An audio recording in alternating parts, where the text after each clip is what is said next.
शहरातील विविध भागांमध्ये भटक्या कुत्र्यांच्या वाढत्या त्रासामुळे नागरिक त्रस्त झाले असून नगर परिषदेकडे तात्काळ कारवाईची मागणी जोर धरत आहे।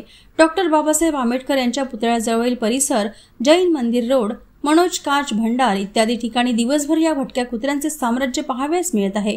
हे कुत्रे दुकानदारांच्या दुकानात शिरून लघवी करतात, माल खराब करतात आणि ग्राहकांवर धावून जात असल्याने व्यापाऱ्यांचीही मोठी गैरसोय होत आहे। सदर कुत्र्यांचा उपद्रव केवळ दिवसा सीमित नसून रात्रीच्या वेळी त्यांचा भुंकण्याचा आवाज इतका त्रासदायक असतो की नागरिकांना झोपही होत नाही। विशेषतः लहान मुले, महिला व ज्येष्ठ नागरिक यांच्या सुरक्षेचा प्रश्न गंभीर बनत आहे। अनेकदा या कुत्र्यांकडून हल्ले होण्याच्या घटना घडल्या आहेत, त्यामुळे नागरिक भीतीच्या छायेखाली जीवन जगत आहेत। शहरातील सफाई, कचरा व्यवस्थापन आणि भाजीपाला तसेच मांसाच्या दुकानाच्या उघड्यावर फेकल्या जाणाऱ्या अवशेषांमुळे भटक्या कुत्र्यांची संख्या झपाट्याने वाढत असल्याचे लक्षात येत आहे। यावर नियंत्रण ठेवण्यासाठी कुत्र्यांचे स्टेरिलायझेशन राबविणे, शहरातील मांस व भाजी मार्केट परिसर स्वच्छ ठेवणे आणि कुत्र्यांना अन्न मिळण्याचे स्रोत बंद करणे महत्त्वाचे आहे।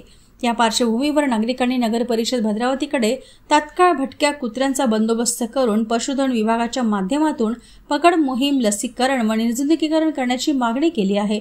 सदर मोहिमेस तातडीने सुरुवात न झाल्यास नागरिकांकडून तीव्र आंदोलन करण्याचा इशारा देण्यात येत असून सुरक्षित व स्वच्छ भद्रावतीसाठी प्रभावी उपाययोजना करण्याची गरज व्यक्त होत आहे।